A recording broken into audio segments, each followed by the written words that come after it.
قوم اور تمام لوگ اکٹھے ہوتے ہیں۔ تو حضرت موسیٰ علیہ السلام نے کہا کہ اسی دن کو مقرر کر لو۔ وَأَن يُحْشَرَ النَّاسُ ضُحًى، اور یہ کہ لوگ دن چڑھتے تک جمع کیے جائیں۔ فَتَوَلَّى فِرْعَوْنُ، پھر اس کے بعد فرعون نے منہ پھیرا، یعنی وہاں سے ہٹ گیا۔ فَجَمَعَ كَيْدَهُ ثُمَّ أَتَىٰ، اور پھر اس نے اپنے سارے داؤ ٹیکٹکس جو ان سے ہیں، اپنی پلاننگ، منصوبے، جو کچھ بھی اس نے سارے جمع کیے، اور پھر وہ مقابلے پر آیا۔ قال لهم موسیٰ، حضرت موسیٰ علیہ السلام نے ان سب سے یہ کہا، کیا فرمایا؟ فرمایا ویلکم، تمہارا برا ہو، لا تفتروا علی اللہ کاذبا، کہ تم اللہ پر جھوٹ مت باندھو، اور فرمایا فیسحتکم بعذاب، کہ وہ تم کو کسی آفت سے ایسا نہ ہو کہ تم کو غارت کر دے، تم کو ہلاک کر دے۔ وقد خاب من افترا، اور جس نے خدا پر جھوٹ باندھا وہ ناکام ہوا۔ یہ حضرت موسیٰ علیہ السلام نے تبلیغ فرمائی اور ان کو دعوت دی۔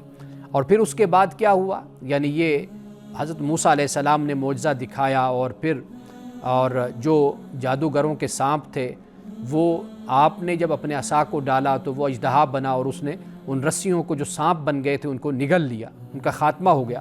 فتنازعوا امرهم بینہم، پھر انہوں نے اپنے معاملے میں اختلاف کیا۔ واسروا النجوى، اور چپ کے وہ مشورہ کرنے لگے۔ یعنی حضرت موسیٰ علیہ السلام کے اس معجزے کے بعد لوگ تقسیم ہو گئے۔ ایسے لوگ بھی تھے کہ جو حضرت موسیٰ علیہ السلام کے اس معجزے کو ماننے والے تھے، جاننے والے تھے، اور یہی جادوگر تھے کہ جو ایمان لے آئے تھے۔ اور فرعون نے ان کو دھمکیاں بھی دیں، اور یہ بھی کہا کہ بھئی میں تمہیں سخت سے سخت سزا دوں گا، تمہیں سولی پر لٹکا دوں گا۔ لیکن اس کے بعد بھی انہوں نے کہا کہ اب ہم نے جو معجزہ حضرت موسیٰ علیہ السلام کے ہاتھ پر دیکھا ہے، ہمیں یقین ہو گیا ہے کہ یہ جادو نہیں ہے، موسیٰ واقعی اللہ کے رسول، اللہ کے پیغمبر ہیں۔ اب اس کے بعد قالوا ان ھذان لساحران یریدان ان یخرجاکم من ارضکم بسحرہما ویذھبا بطریقتکم المثلی، انہوں نے کہا کہ یہ دونوں یقیناً جادوگر ہیں، وہ چاہتے ہیں کہ اپنے جادو کے زور سے تمہیں تمہارے ملک سے نکال دیں اور تمہارے عمدہ طریقے کا خاتمہ کر دیں۔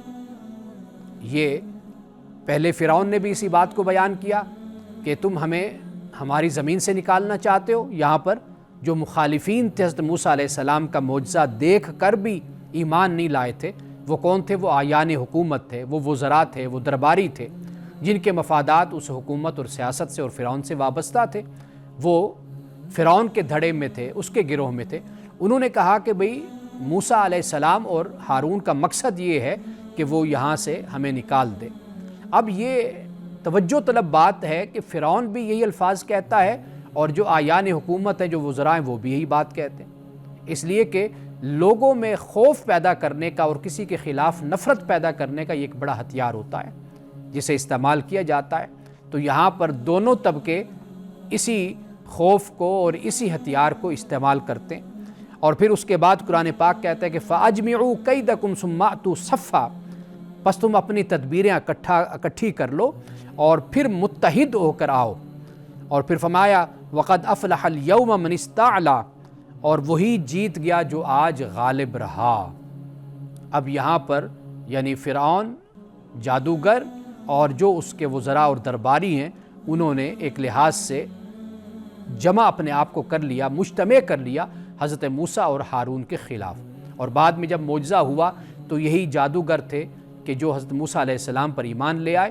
لیکن قرآن یہ بتاتا ہے کہ جب اسی مسئلے پر حضرت موسیٰ علیہ السلام کے خلاف دو گروہ بن گئے، ایک گروہ ان لوگوں کا جو حضرت موسیٰ علیہ السلام کے حامی تھے، حمایت میں تھے، اور دوسرا گروہ ان لوگوں کا کہ جو حضرت موسیٰ علیہ السلام کے خلاف تھے۔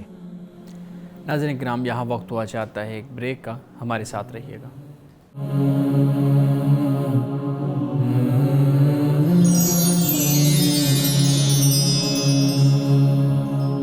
ویلکم بیک ناظرین۔ امانا صاحب بہت شکریہ، آپ اس مکالمہ کو بیان کر رہے تھے جو فرعون اور موسیٰ علیہ السلام کے درمیان ہوا۔ اچھا، جو آیات آج ہم نے پڑھی ہیں اسی سے متعلق ایک پچھلی آیت جس کا ذکر آج بھی آپ نے کیا، زمین کو اللہ رب العزت نے مہد بنایا ہے، کئی جگہ پہ فرش کا لفظ بھی استعمال ہوا ہے۔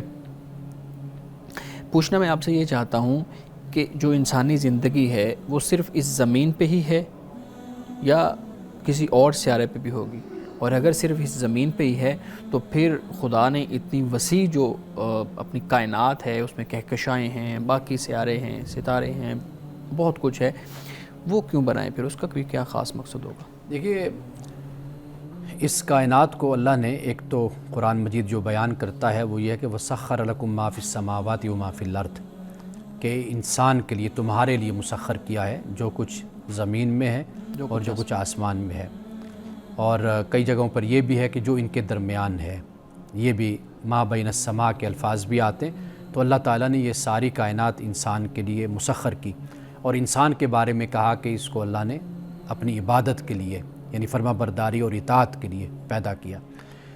حضرت آدم علیہ السلام کی تخلیق کا جہاں پر ذکر ہوا وہاں پر بھی اسی بات کو بیان کیا، وَعَلَّمَ آدَمَ الْأَسْمَاءَ كُلَّهَا، سب کے سب نام جو ہیں وہ اللہ تعالیٰ نے آدم کو سکھائے۔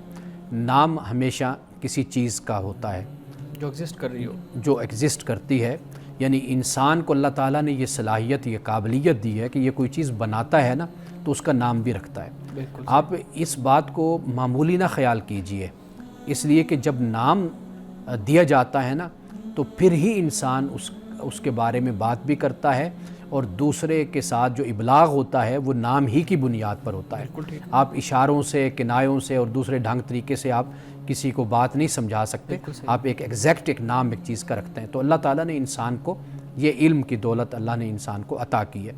باقی اللہ سبحانہ و تعالیٰ خالق ہے، ہم نہیں جانتے کہ کسی اور کرہ پر، کسی اور پلانٹ پر کوئی خدا کی مخلوق ہے یا خدا کی مخلوق نہیں ہے۔ ابھی انسان اس کی تحقیق میں اور اس کی ریسرچ میں اور تلاش میں انسان لگا ہوا ہے۔ باقی یہ ہے کہ انسان اس زمین سے چاند پر بھی جا رہا ہے، مریخ پر بھی جا رہا ہے، اور دوسرے جو سیارے ہیں وہاں پر بھی انسان جا رہا ہے۔ جب انسان وہاں پہ جائے گا تو اپنے حساب سے پھر جو اپنا نظام ہے اس کو وہاں پر وضع کرے گا، یعنی اگر پانی کی کمی ہے تو پانی کا کوئی نہ کوئی حل وہ نکالے گا، وہاں پر اس کو یہاں سے لے کر جائے یا وہاں پر پیدا کرے، یا وہ وہاں کی آب و ہوا اگر اس کو راس نہیں آتی اس کو راس بنانے کی کوشش کرے گا۔ یعنی اللہ نے انسان کو جو عقل اور شعور اور علم اور قدرت انسان کو عطا کی ہے، یہ اسی کے کرشمے ہے کہ انسان روز بروز آگے بڑھتا چلا جا رہا ہے۔ اس حوالے سے میں ایک سوال ضرور کرنا چاہوں گا کہ آپ نے بات کی کہ انسانی زندگی کی، کہ انسان ابھی اس قابل نہیں ہوا کہ نئی زندگی تلاش کر سکے کسی اور سیارے پر، لیکن ہم یہ دیکھتے ہیں کہ جو انسان ہے، جو سائنسدان ہے، وہ ایلینز کی تلاش میں ہم دیکھتے ہیں کافی وہ گھوم رہے ہیں دنیا کو، یونیورس کی کھوج کر رہے ہیں۔ اس حوالے سے کیا اللہ تعالیٰ نے قرآن مجید میں کہیں ذکر کیا ہے کسی اور مخلوق کا تاکہ ہمیں رہنمائی مل سکے انہیں ڈھونڈنے میں؟ دیکھیے، اللہ سبحانہ و تعالیٰ نے تو قرآن مجید میں صرف اتنا ذکر ضرور کیا ہے کہ یہ جو تخلیق کا معاملہ ہے یہ رکا نہیں ہے، یہ چل رہا ہے۔ وہ جو اقبال نے کہا نا کہ آ رہی ہے صدا دمادم کن فیکون، تو کن فیکون کی جو صدا ہے وہ چل رہی ہے۔ سورۃ النحل میں اور دیگر مقامات پر اللہ سبحانہ و تعالیٰ نے اس چیز کو بیان کیا ہے۔ مخلوقات بہت ہیں اللہ کی، لیکن اس طریقے سے کوئی پن پوائنٹ کر کے یہ بتایا جائے کہ فلاں سیارے پر فلاں مخلوق ہے، تو ایسا ذکر ہمیں نہیں ملتا۔ یعنی انسان ہی کا ذکر ہے، اور پھر انسان کے ساتھ یہ ہے کہ اس کائنات میں اللہ نے جو بھی پیدا کیا یہ کہا کہ بھئی ہم نے ان خزانوں کو چھپا دیا ہے، اور یہ انسان پر ہے کہ وہ پھر اس کی تحقیق کرے اور ریسرچ کرے اور پھر آگے بڑھتا چلا جائے۔ بالکل ٹھیک ہے۔ اچھا مولانا صاحب، یہاں پہ آپ نے اپنے جو پہلا سوال تھا اس کے جواب میں بات کی کہ اللہ رب العزت نے انسان کو عبادت کے لیے پیدا کیا، اور ساتھ سورہ رحمان کی آپ نے وہ آیت پڑھی جس میں انسان کی تسخیر کے لیے یہ چیزیں اللہ رب العزت نے پیدا کی ہیں۔ سوال یہ ہے کہ اگر انسان کسی دوسرے سیارے کی کھوج میں نکلتا ہے، وہاں پہ زندگی کے قیام کی بات کرتا ہے، اس کو زندگی کے رہنے کے قابل بنانے کی بات کرتا ہے، تو یہ کوشش کرنا، یہ صحیح کرنا کیا خدا کی مرضی کے خلاف ہوگا؟ کیا قرآن اس کو بیان کرتا ہے کہ اگر یہ کرو گے تو خدا کی مرضی کے خلاف ہے؟ کیونکہ پیدا تو اس کو عبادت کے لیے کیا گیا ہے، تو اب یہ مرضی تو ریسرچ والا معاملہ تو عبادت والا نہیں ہے۔ دیکھیے، عبادت کا ہی ایک حصہ ایک ضمنی طور پر آپ دیکھیے کہ جیسے انسان کائنات میں ڈوبتا ہے، تحقیق کرتا ہے، اس کو مسخر کرتا ہے، تو یہ در حقیقت خدا سے انسان جڑتا چلا جاتا ہے، تعلق بناتا ہے، تعلق بنتا ہے۔ یعنی اللہ نے اس کائنات کو پیدا کیا، بنایا، تو اس کے ایمان میں اور اس کے یقین میں پختگی پیدا ہوتی ہے کہ کوئی ذات ایسی ہے کہ جو لامحدود ہے اور جو کل اختیار رکھنے والی ہے، کہ جس نے اس کائنات کو بنایا اور پیدا کیا ہے. تو یہ پہلو پیش نظر رکھنا چاہیے. آپ دیکھیے کہ انسانی وجود اسی کا اگر مطالعہ کر لیا جائے، ہمارے ایک دوست ہیں وہ ہمیشہ مجھے یہ کہتے تھے کہ بھئی میں نے جب انسان کو پڑھا، ڈاکٹر وہ بن گئے، جب انسان کے وجود کا وہ کہتے ہیں میں نے مطالعہ کیا تو میں پہلے مومن مسلمان نہیں تھا، لیکن جب میں نے انسانی وجود کا مطالعہ کیا تو میں مسلمان ہو گیا، مومن ہو گیا، پختہ یقین. میں نے نماز پڑھنا شروع کر دی کہ مجھے لگا کہ یہ اتنا کمپلیکیٹڈ نظام ہے انسان کے وجود کا، یہ ایسی کوئی ہستی ہے ضرور کہ جو بہت زیادہ دانا ہے، حکیم ہے، عقیل ہے، کہ جس نے انسان کو تخلیق کیا اور انسان کو بنایا ہے. بالکل صحیح ہے. اچھا مولانا صاحب، یہاں پہ بات چل رہی ہے جادو کی کہ حضرت موسیٰ علیہ السلام کے مقابلے میں وہ جادو لے آئے اور جادوگروں کو اکٹھا کر لیا. جی، ایک تو آپ نے پہلے بھی اس پہ بات کی ہوئی ہے، میں چاہوں گا کہ دوبارہ بھی اس پہ بات کر لیں. جادو کا وجود کیا ہے اور اسلام یا مذہب اس کے بارے میں کتنی بات کرتا ہے، ایک تو یہ ہے. اور دوسرا سوال عام طور پہ میں نے دیکھا ہے انٹرنیٹ پہ پوچھا گیا ہے، میں اسی طریقے سے سوال آپ کے سامنے رکھ دیتا ہوں. کہتے ہیں جی کہ اگر ایک جادو برا عمل ہے تو وہ جو سورہ بقرہ کے اندر غالباً ہاروت اور ماروت کا ذکر ہے، وہ پھر لوگوں کو کیا سکھانے کے لیے آتے تھے؟ اچھا، پہلی بات تو یہ ہے کہ آپ نے جادو کے حوالے سے جو بات کی ہے، یہ سب کچھ انسانی تجربات سے ثابت ہوتا ہے. یعنی اس کا وجود اور اس کا استعمال اور اس کے اثرات. تو ہم انسانی تاریخ کا جب مطالعہ کرتے ہیں تو ہمیں یہ معلوم ہوتا ہے کہ یہ اپنا وجود رکھتا ہے اور اس کا اثر. آپ بے شک کوئی انکار کرے اس پہلو کا، لیکن وہ کم از کم اس بات کو ضرور مانتا ہے کہ یہ جادو انسان کے حواس پر اثر کرتا ہے. ٹھیک، قرآن پاک نے بھی اس کو بیان کیا. حواس پر جو اثر ہوتا ہے پھر اس کے بعد ہی سارے معاملات آگے بڑھتے ہیں، یعنی ابتدا یہیں سے ہی ہوتی ہے انسان کی، اور پھر یہ مختلف بیماریوں میں یہ ڈھلتا چلا جاتا ہے جادو، امراض میں اور مختلف کیفیات میں، نفسیاتی مسائل میں یہ پھر مختلف شکلیں اس کی بنتی چلی جاتی. تو لہٰذا جادو کو کسی نہ کسی صورت میں آپ اس کا انکار نہیں کر سکتے. ایک تو یہ بات ہوگی. دوسری بات جو آپ نے کہی کہ قرآن مجید میں اس کا ذکر ہے، قرآن نے جہاں پر ذکر کیا ہاروت ماروت کا، اگر وہ آپ پڑھیں تو وہ ایک نفسی علم ہے جو اللہ تعالیٰ جادو کے مقابلے میں ایک علاج کے طور پر اپنے نیک بندوں کو دیتا ہے. اور ہاروت ماروت بھی در حقیقت وہی علم لے کر آئے تھے. یعنی یہ جادو نہیں تھا؟ جادو نہیں تھا. اچھا. اور وہاں پر جو فتنہ کا لفظ استعمال کیا نا قرآن مجید نے، فتنہ ہمیشہ وہ ہوتا ہے کہ جو اٹ سیلف فی نفس ہی وہ چیز درست ہوتی ہے، لیکن اس کا استعمال غلط ہوتا ہے. یعنی قرآن پاک نے اولاد کو فتنہ کا، مال کو فتنہ کا. اب مال فی نفسی جائز ہے، حلال چیز ہوتی ہے، لیکن اس کا جو استعمال ہوتا ہے در حقیقت وہ غلط بھی ہو سکتا ہے، اس کا امکان غلطی کا بھی ہوتا ہے، تو لہٰذا اس کو پھر فتنہ کہا جاتا ہے. اس لیے یہاں پر آپ دیکھ لیجئے کہ قرآن پاک نے جو ہاروت ماروت نے جو لوگوں کو سکھایا، بتایا، تو وہاں پر انہوں نے کہا کہ بھئی یہ فتنہ ہے. لفظ فتنے کے وہاں پر ہے. ہاروت ماروت نے جو ان کے پاس نفسی علم تھا، جس کی انہوں نے لوگوں کو تربیت دی، بتایا، اس کے بارے میں کہا کہ یہ فتنہ ہے. فتنہ کیوں کہا؟ اس لیے کہ یہ جو ہمارے پاس ہے یہ ہے تو جائز، یہ ٹھیک ہے، لیکن اس کا استعمال پھر غلط بھی ہو سکتا ہے. اب آپ دیکھ لیجئے کہ اسی جائز علم کو لوگ غلط بھی استعمال کرتے ہیں. میاں بیوی میں جدائی کے لیے عاملین کے پاس جائیں گے، فلاں کے پاس جائیں گے کہ بھئی ہم نے میاں بیوی میں علیحدگی، حالانکہ یہی علم جو ہے یہ جائز طریقے سے بھی استعمال ہو سکتا ہے، محبت پیدا کرنے کے لیے بھی استعمال ہو سکتا ہے. اسی علم کا ایک پہلو نفرت کا بھی ہے، اس کے لیے بھی استعمال ہو سکتا ہے. تو لہٰذا ہاروت ماروت جب اللہ کے فرشتے ہیں، قرآن پاک اس کو بیان کرتا ہے، تو فرشتے جادو گری سے اور جادو جو حرام ہے، ناجائز ہے، اس سے فرشتے پاک ہوتے ہیں، وہ ایسا کام نہیں کرتے. میں اس حوالے سے ایک سوال کرنا چاہتا ہوں. ہم بریک لے لیں، اس کے بعد پھر شارق آپ کا سوال رکھتے ہیں. ناظرین کرام، یہاں وقت ہوا چاہتا ہے ایک بریک کا، ہمارے ساتھ رہیے گا.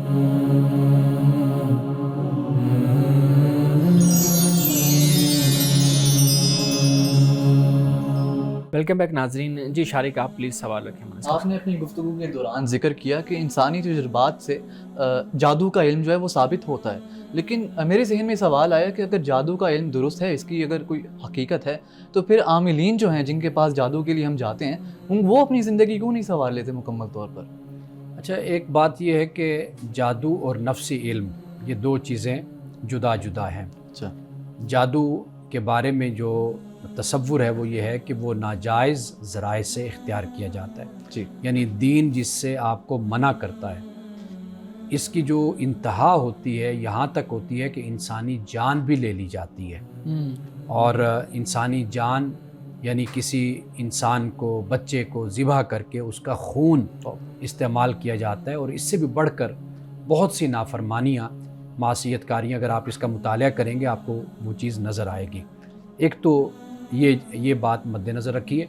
دوسری بات یہ کہ جو نفسی علم ہے، نفسی علم استعمال کیا جاتا ہے کہ انسان کی بہتری کے لیے. مثال کے طور پر کوئی بیمار ہو گیا، اس پر اگر کوئی جادو ہے تو نفسی علم کے ذریعے سے اس اثرات کو ختم کیا جاتا ہے، اور وہ بالکل جائز ہوتا ہے. جیسے اسماء ہوتے ہیں، نام، ان کے اثرات ہوتے ہیں، تو ان اثرات کو استعمال کیا جاتا ہے اور اس کے ذریعے سے لوگوں کا علاج کیا جاتا ہے، جس کو ہم پھر کوئی وظیفہ کہہ دیتے ہیں، کوئی تعویذ کہہ دیتے ہیں، اس طرح کی چیزوں کے ذریعے سے.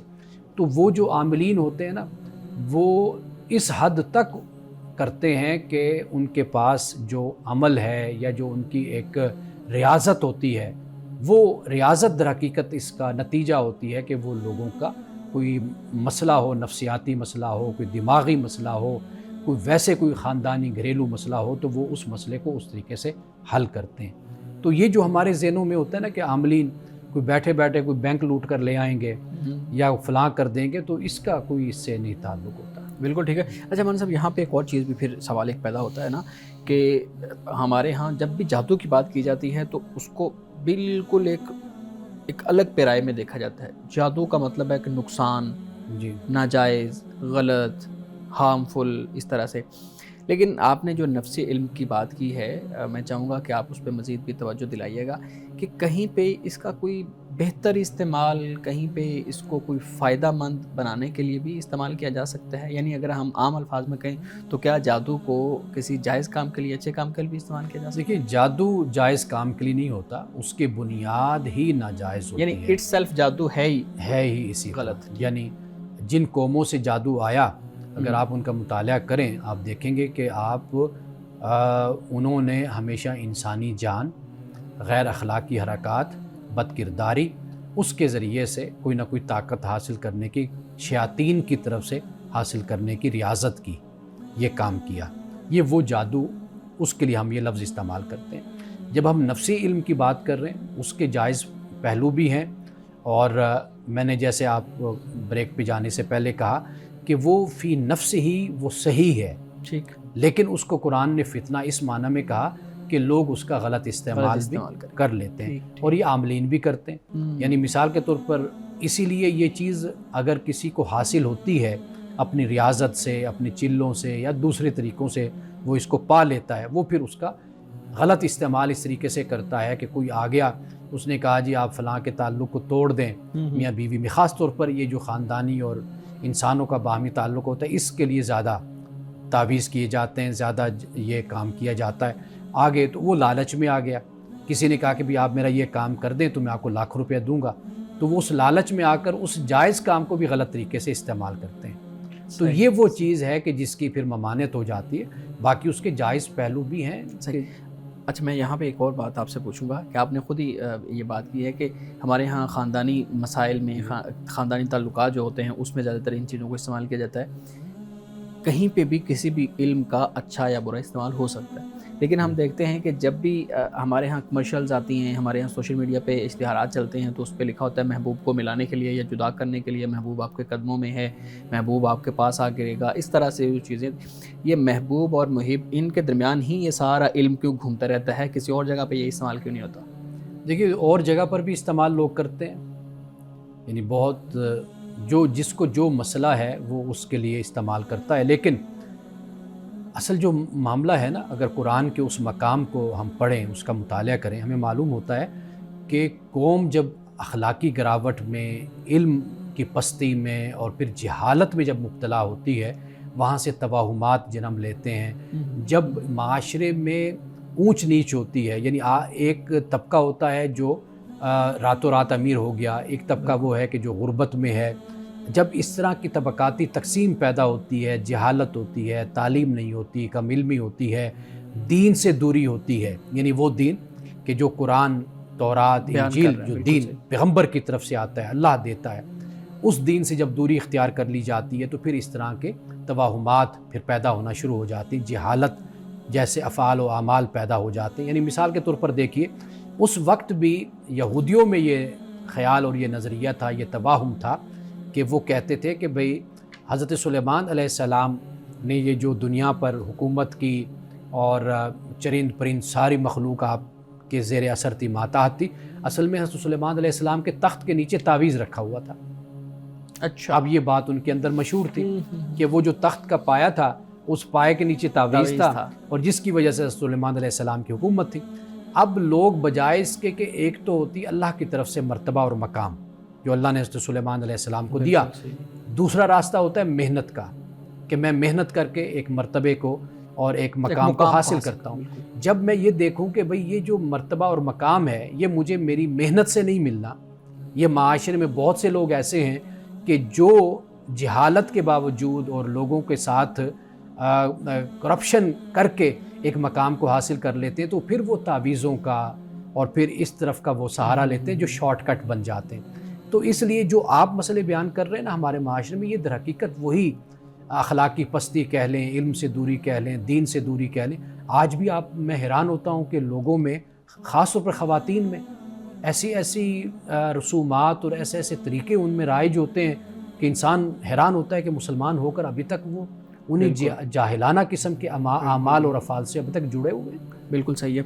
جامان صاحب، ہمارے ناظرین کے بھی کچھ سوالات ہیں، میں آپ کے سامنے رکھتا ہوں.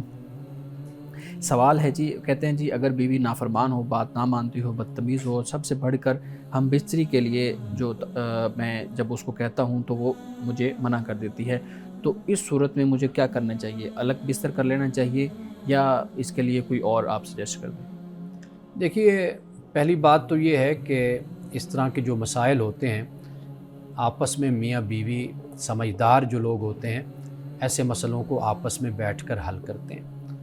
بعض دفعہ عورت کی کوئی فزیکلی مجبوری ہو سکتی ہے، سائیکولوجیکل بھی کوئی ایشو ہو سکتا ہے. میرے پاس ایسے بہت سے نوجوان بھی آتے ہیں، یہ تو خاتون کی بات کر رہے ہیں، ایسے مرد حضرات بھی آتے ہیں کہ ابھی ان کی شادی نہیں ہوئی، وہ خوف میں مبتلا ہوتے ہیں.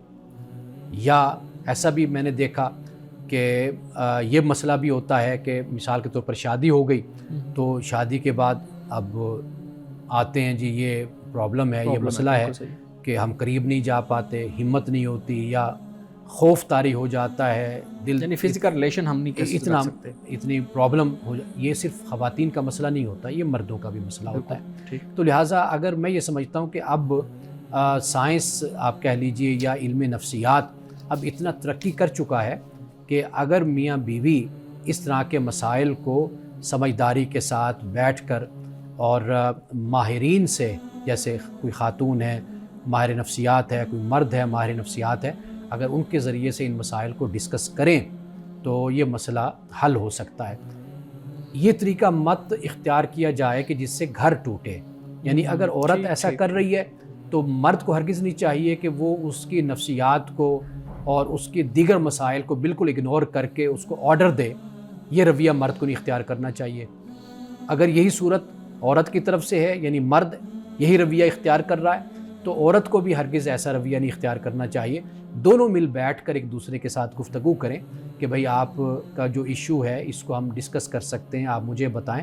فرینکلی بات کر کے میاں بیوی کے درمیان بھلا کیا پردہ ہوتا ہے. اور اگر واقعی کسی ماہر نفسیات سے، کسی ڈاکٹر سے اگر بات کرنے کی ضرورت اور نوبت آتی ہے تو پھر ماہر سے بات کی جائے. بالکل ٹھیک ہے، بالکل ٹھیک ہے. ناظرین کرام، باقی سوالات لیتے ہیں ایک بریک کے بعد، ہمارے ساتھ رہیے گا.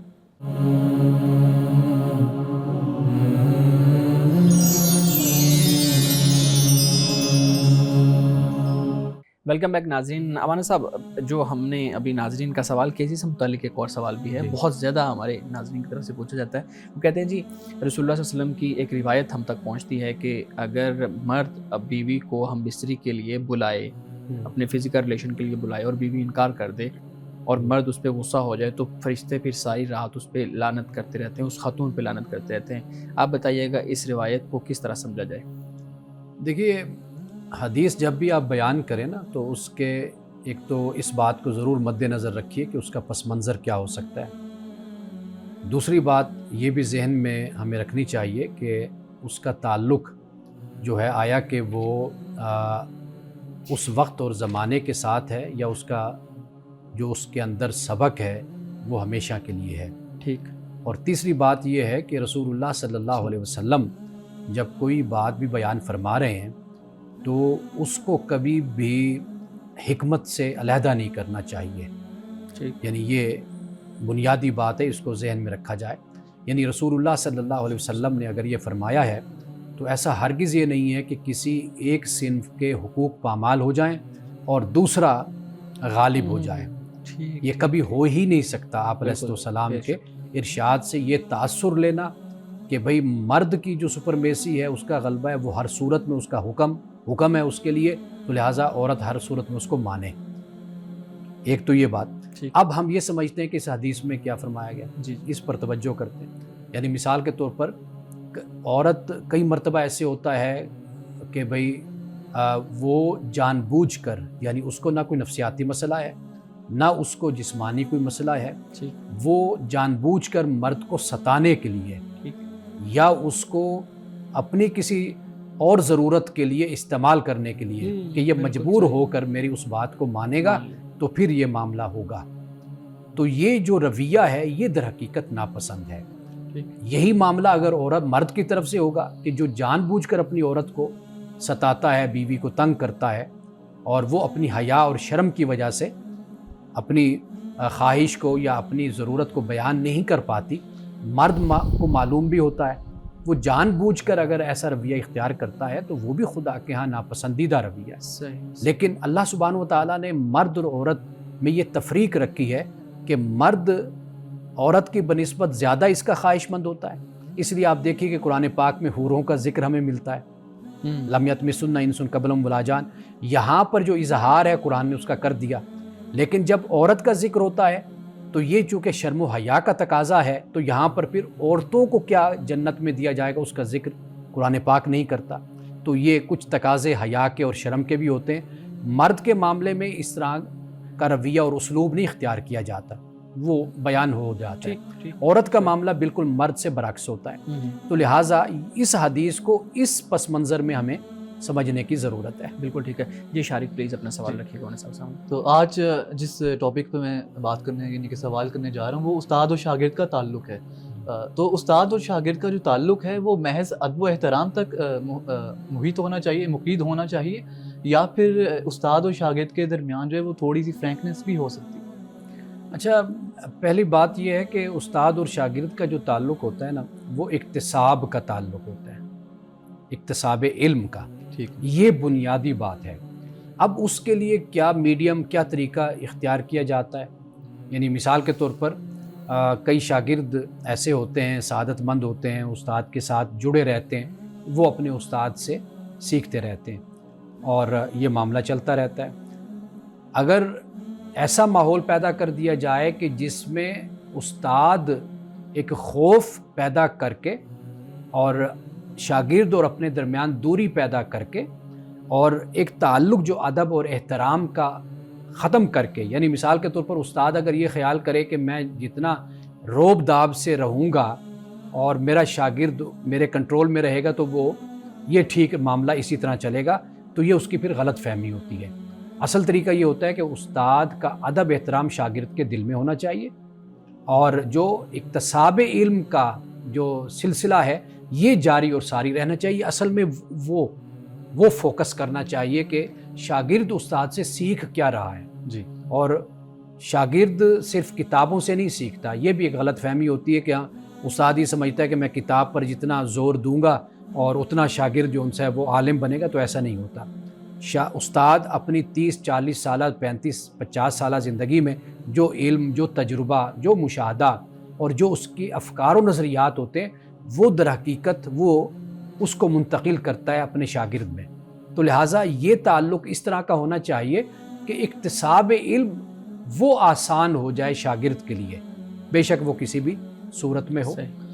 ویسے تو ہمارے ہاں بھی یہ رواج آہستہ آہستہ آ رہا ہے کہ ہمارے اسکولوں میں خاص کر جو پرائیویٹ تعلیمی ادارے ہیں وہاں پر بچوں کے ساتھ مار پیٹ جو ہے وہ کم اب دیکھنے کو ملتی ہے. لیکن پھر بھی کچھ اساتذہ ہمارے ایسے ہوتے ہیں جن کی یہ رائے ہوتی ہے کہ کچھ بچے ایسے ہوتے ہیں جن کے ساتھ مار پیٹ کرنا ضروری ہے، ورنہ وہ سمجھتے نہیں ہیں.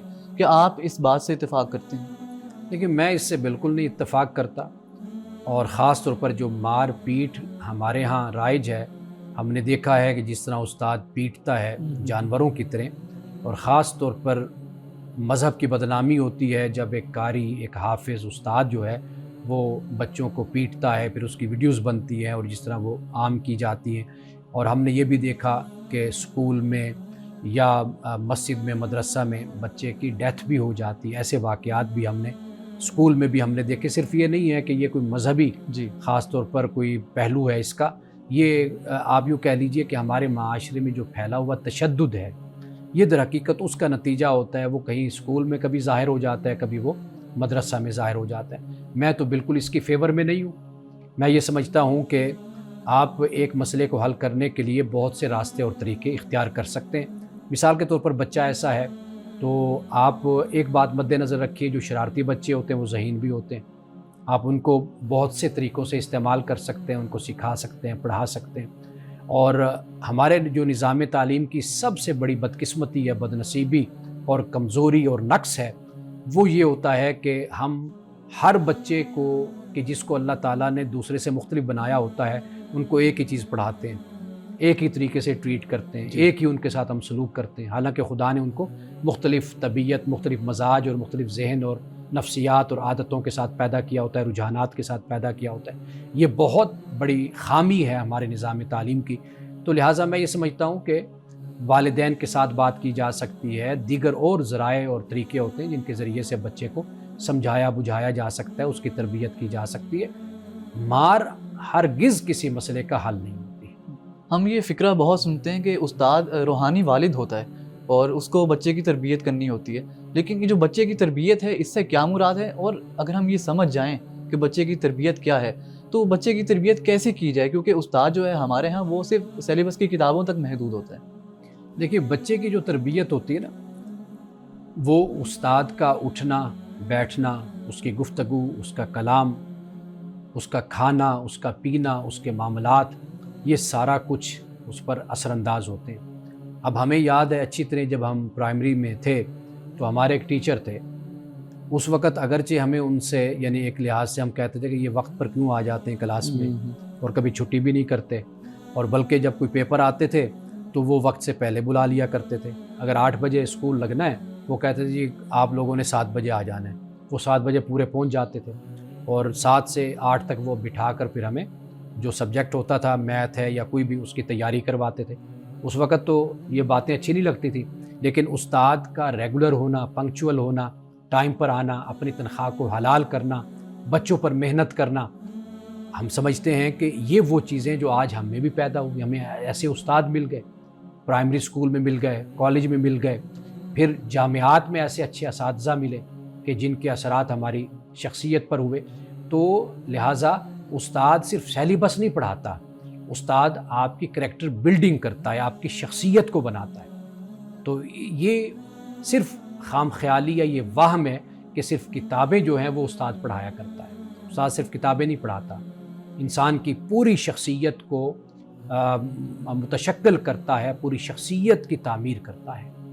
مولانا صاحب آج کی حدیث مبارکہ بیان کیجیے گا. حضرت ابو ہریرہ رضی اللہ تعالی عنہ سے روایت ہے، آپ کہتے ہیں کہ رسول اللہ صلی اللہ علیہ وسلم سے پوچھا گیا کہ لوگوں کو عام طور پر کون سی چیز جنت میں داخل کرتی ہے، یعنی کس وجہ سے لوگ جنت میں جائیں گے. حضور علیہ السلام نے بہت ہی مختصر آپ نے جواب عطا فرمایا. آپ نے فرمایا التقوی و حسن الخلق.